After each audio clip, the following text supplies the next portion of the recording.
Hello everyone, সবাই কেমন আছো? আশা করি সবাই খুব ভালো আছো। আর আমি পল্লবী আজকে আরও একটা মিনি ব্লগ নিয়ে চলে আসলাম। তো এই ভিডিওটা হচ্ছে রবিবার বিকালের, মানে কালকের।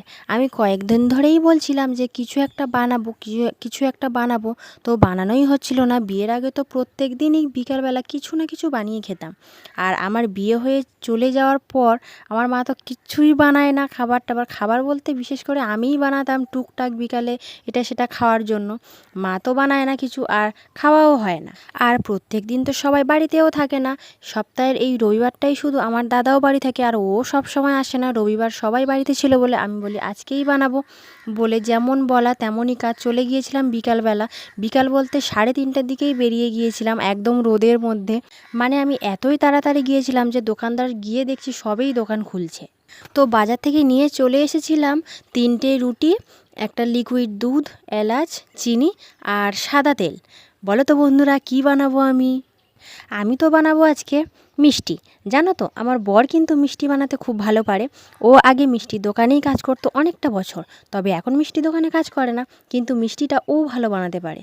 কিন্তু ওর তো সময় নেই, একদম একটুও সময় নেই আমাদেরকে মিষ্টি বানিয়ে খাওয়ানোর। তাই জন্য আমিই ভাবলাম আমি একটু মিষ্টি করে খাওয়াই। আর জানো তো আমার বাবা কিন্তু মিষ্টি খেতে খুব ভালোবাসে, তো আমিই বানিয়ে খাওয়াবো আমার মা বাবাকে মিষ্টি আজকে। আর এই যে আমার হাতে যে ছুরিটা দেখতে পাচ্ছ, মানে এত পরিমাণে ধার কি বলবো। রুটির চারপাশে লাল ওইগুলো কাটার জন্য কাটছিলাম, তো কাটছিলই না, শেষের দিকে আমি হাত দিয়েই সব কেটে নিয়েছিলাম। আর এই যে আমার বাবুর জন্যই তো জল গরম করা আছে, সেই জলটাই নিয়ে নিলাম, তাইতে দুধটা গুলিয়ে নিলাম।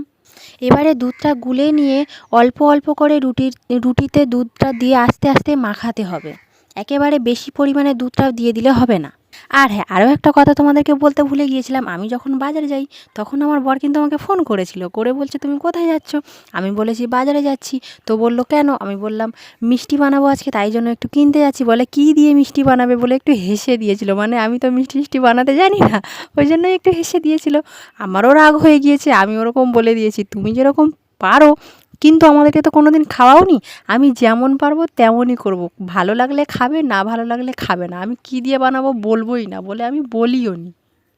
কী ভাবছো আমার বর একদম খারাপ, কিচ্ছু বানিয়ে খাওয়ায় না আমার? না না, একদম তা নয় কিন্তু।